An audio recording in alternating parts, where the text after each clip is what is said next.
those. These are very sensitive legal documents. Nobody is supposed to handle them but sworn officers of the court. Judge Brown says so. Judge Brown? Doc. Nice to meet you.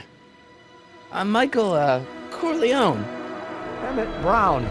But I am a law clerk, not a doctor. Now please get out of my way. I have important business to transact. Naturally, H2A multiplied by the inversion of H has to come out less than expectation value of A, right? No. What am I missing here? Or do we take H to stand for permitting a line operator? But in that case, H... Listen, Emmett, you don't know me, but I'm your friend. I'm not big on friends. They get in the way of work. Come on, Doc. Emmett, drop the Legal Eagle Act. I got something more important for you to do. Mr. Corleone, I'll have you know that the law is the very mortar that holds society together, and we in the legal profession are like brick masons building the edifice of the future. Your dad tell you that? Every morning.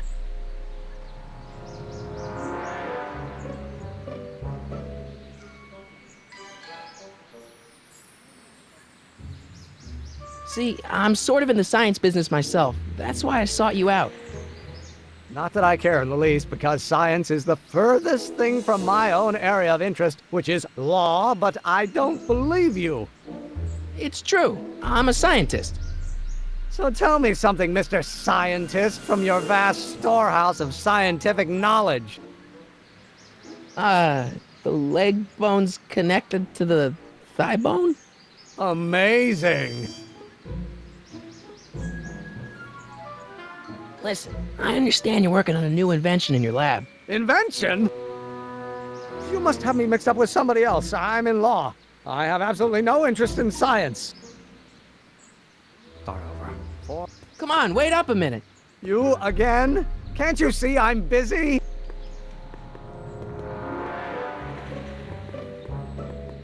Okay, so you don't want your old man to know. That's fine. Listen, we all keep secrets. But I'm telling you, you can level with me about this science project of yours. I am not a scientist. What does E equal? I have absolutely no idea. See? I don't know where you got your information from about me, mister, but you're wrong. Which brings back to H. Will you just give me a chance? Harassment's a federal crime, Mr. Corleone.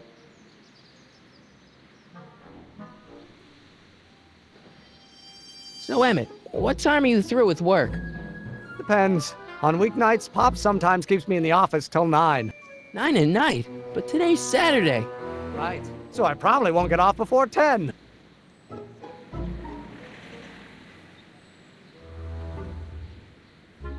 How about you knock off work early and I'll buy you a beer, or soda. What do you say? Don't try to tempt me from my duty with sugary beverages. Keeping the wheels of justice turning, that's my one passion in life. Besides, if I left before 8, my pop would kill me. Come on, you could trust me, Doc. Emmett, it's your future I'm looking out for, in more ways than one. What are you talking about? I'm talking about you and science. Oh, that word again! If you insinuate I'm a scientist once more, I'll sue you for defamation of character!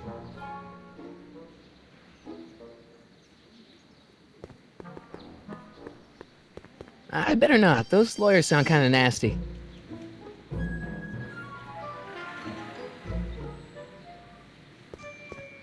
Oh, no.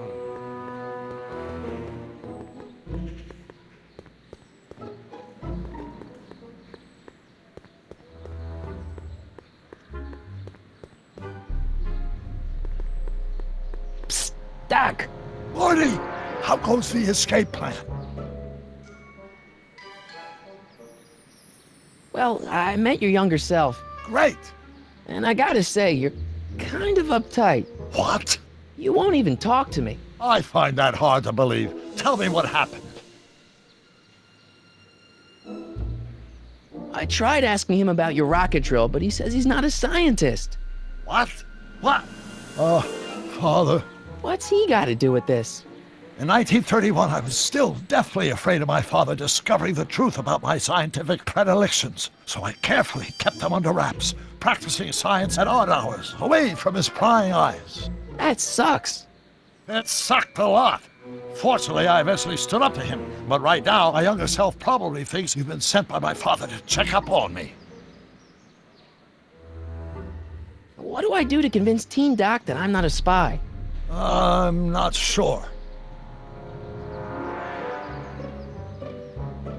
You know, your younger self seems really dedicated to the law.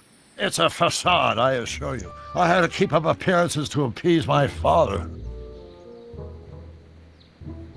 Why does your younger self mutter all the time? Muttering? Why would I be muttering? I never mutter unless... The Hill Valley Expo! The Expo? Yes, the Expo! How could I have forgotten? In a few months, the younger me will put on a demonstration at the Hill Valley Exposition, my first public foray into the world of science. Everyone in town will be there, including a number of noted inventors who shaped my career. So, it was a big success? No, it was a miserable failure, but it was a spectacularly miserable failure, one which marked my transition from an amateur garage scientist into a professional seeker of truth. What does this expo have to do with you muttering all the time? When I was younger, I used to relieve stress by working on complex mathematical conundrums. No doubt my younger self is working on some impossible problem in an attempt to work off cerebral steam in the weeks before the exposition. What was I muttering about? I don't know, h to the something with an inverse of something else. I'm not so good at equations. That's too bad. I bet if we could solve my younger self's problem, he'd be more inclined to listen to you.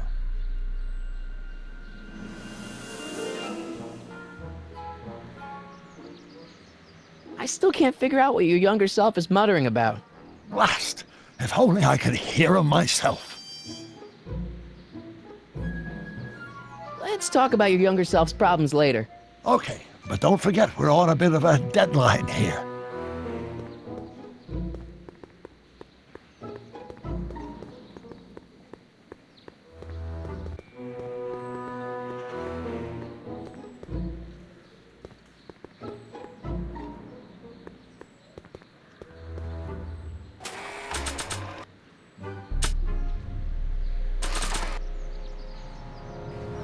Oh, think, Emmett, think. H to the A multiplied by the inverse of A. H to the A multiplied by the inverse of A.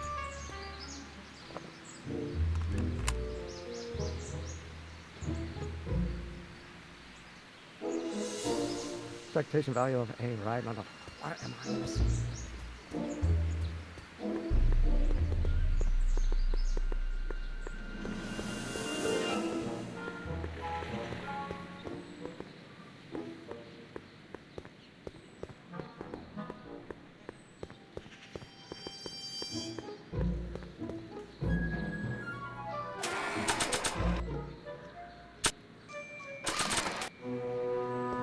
So, Doc, does this ring a bell?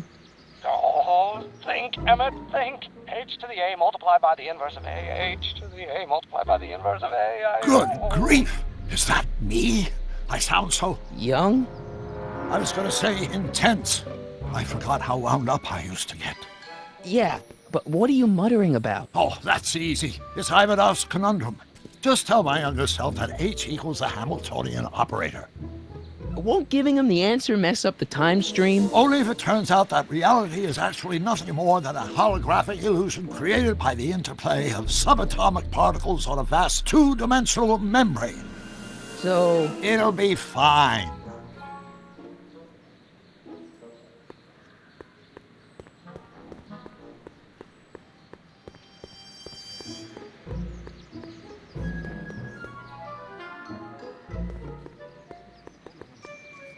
Or do we... Will you just give me a chance? Harassment's a federal crime, Mr. Corleone.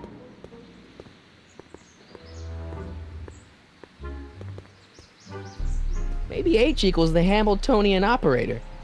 What did you just say? I said maybe H equals the... Hamiltonian operator. Yeah! Great Scott! If H is a Hamiltonian, then H to the A multiplied by the inverse of H can only be the same as the expectation value for A. That's it! That's the solution to Ivanov's conundrum, the problem I've been wrestling with in my head all week! I'm sure you would have figured it out by yourself in a day or two. The way you figured out how to build that rocket-powered drill. Where did you learn so much about Science.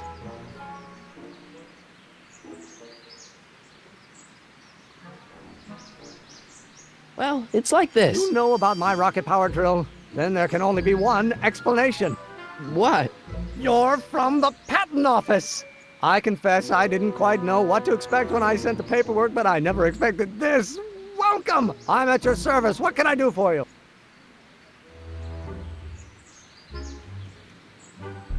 Can I see your rocket-powered drill? Of course, of course. Naturally, it's just a scale model, but it's nearly operational. I can show it to you, say, first thing in the morning?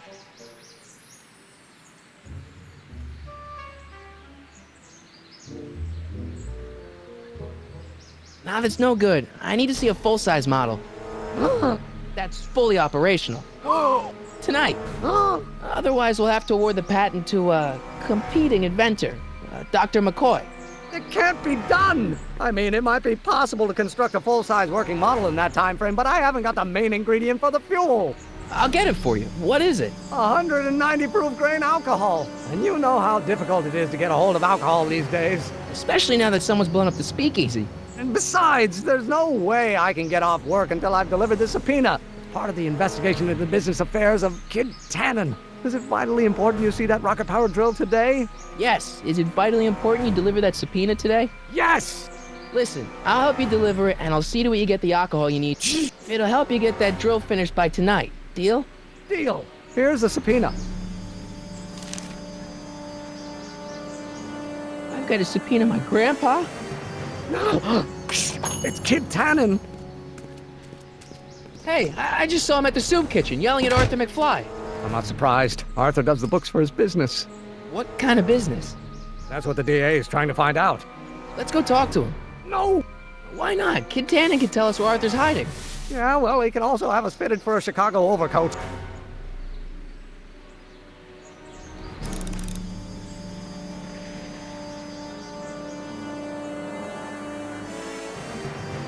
You have to deliver a lot of subpoenas? Father's always sending me out to do these dirty jobs. He wants to expose me to different kinds of people. All he's exposed me to is a lot of new curse words.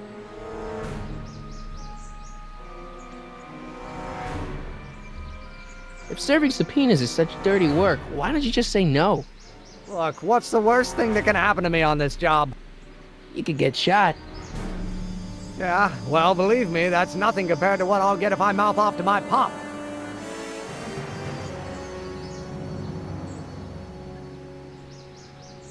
This subpoena's for Arthur McFly? Have you seen him? For a few seconds in the soup kitchen, but I think he's gone back into hiding. Brilliant deduction, Einstein.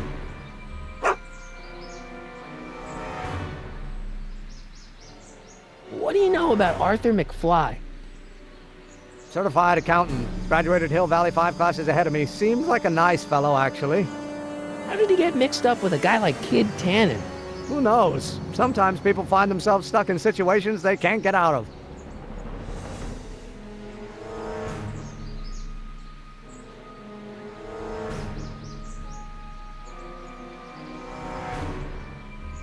Any idea where we could find Artie? Not a jot. If only we had a way of tracking him. We'll get that subpoena delivered. Or my name isn't... Michael Corleone! Yeah!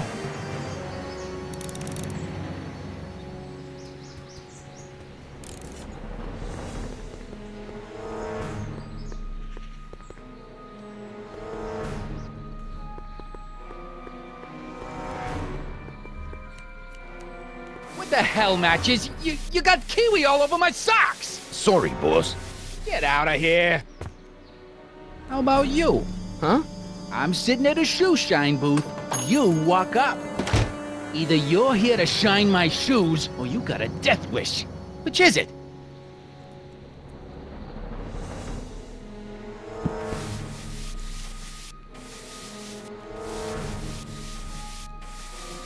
I'm looking for a guy named Arthur McFly. He's my, sort of a relative. Well, he's my employee. He's very busy today.